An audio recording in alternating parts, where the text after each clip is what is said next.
Yeah, it's just Nintendo to Melbourne here and Sydney, coming to these great EV game stores and going around and checking things out. Really fun.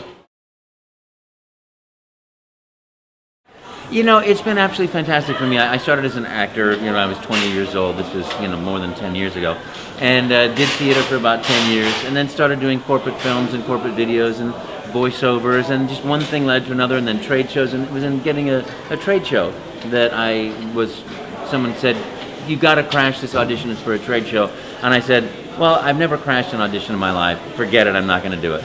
All right, I'll do it. Yeah. So I go, knock on the door. Can I read for this character? And the guy had already put the camera away in the bag, and he looks at his watch and goes, all right. You're an Italian plumber from Brooklyn. You're going to talk to kids all day. You'll have these things glued to your face, and it should make this cartoon character of Mario move. We don't know if it's going to work or not. If it doesn't work, you still got to talk to people. So just make up a voice, make up a video game, and that'll be your audition whenever you stop talking. And I'm sitting there, Italian plumber from Brooklyn. How you doing? I'm under your sink. Don't bother me. And that's too coarse, and if it's children and families, I like to be nicer. And I'm thinking video game, okay, Pong, ping, pong, ping, And I played Gremio in Taming of the Shrew, Shakespeare play, 10 years earlier. And I sat there thinking, well, that would be nice if, it doesn't sound Brooklyn, but yeah, a nice Italian guy, an old guy, it's a nice. And that voice was sticking in my brain, and I heard action. I went, hello, I'm Mario. Okie dokie, let's make a pizza pie together. You go get the sausage, I'm going to get some spaghetti. We're going to put the spaghetti in the sausage, toss the spaghetti, let's go, and I can chase you with the pizza, then you'll chase me with pizza. And I just kept talking for about, I guess, a half an hour or more, and the tape ran out. And that was, the guy said, stop, the tape is out, thanks very much, we'll be in touch. And I thought, On the positive side. Of course, that means you'll never hear from these people. But I walked out the door, and mine was the only audition that he sent up to Seattle. In fact, he called Don James and said, I found our Mario, and that was it. How long was that since? 20 years ago. Wow. I didn't catch an acting bug. I was going to be an attorney, and a friend of mine said, you could come out and take an acting class from me, while you take some time off, because I couldn't get some of the political science classes I wanted at UC Berkeley, and I was a brat, and I didn't want to. If I can't get the classes I want with the professors that I want, I'll wait until I can. And I said that there's no way I'll ever take an acting class because I could never stand in front of people and talk.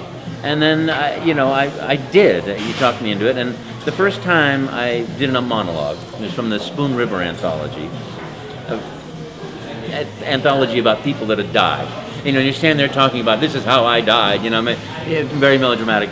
And I'm standing there, and my right leg is shaking like this. And I'm like, oh man, as I'm talking, so I put the weight on it. And then my left leg was shaking like this. So I put the weight in the middle and spread my legs out. And then both of my knees were going like this, And I finished through the monologue, and I thought, this was the worst thing of my life. And people thought, that was nice. That was really good. And I said, no, come on. That was terrible.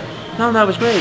You weren't nervous at all. It was amazing. And I'm like, really? So I, doing more monologues and then scenes, and I started catching on. And the reason I became an actor was I didn't get the part that I wanted. We auditioned for Oberon in Midsummer Night's Dream, and we all watched each other in this college auditioning, and I knew that my audition was the best one. I knew that I was the best one, and I didn't get it.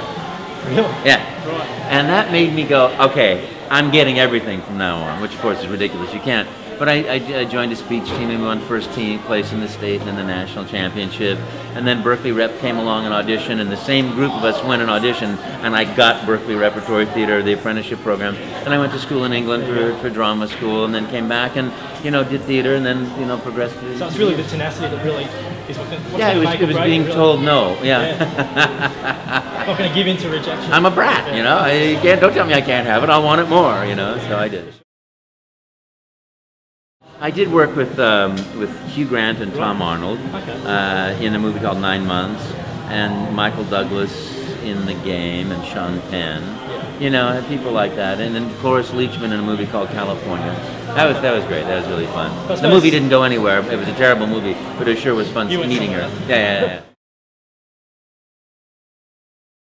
I sure do. I just, for me, I love doing the Mario work, and I have no complaints about my life.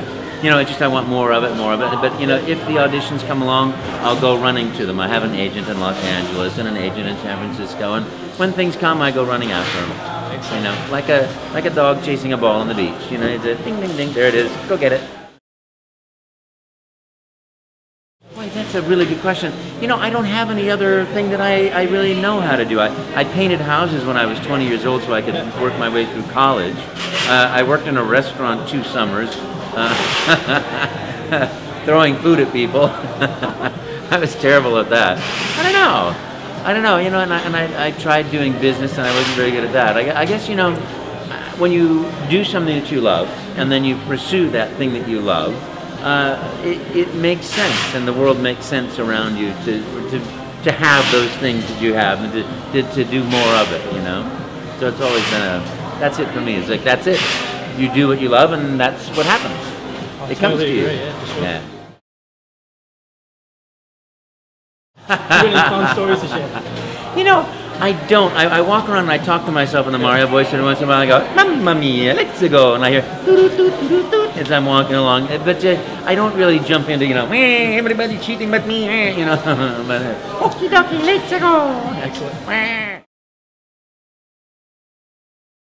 Aussie Nintendo.com members, you're number 1. Wahoo! Do what you love in life and have a great time, and thank you very much for playing my games. Wahoo!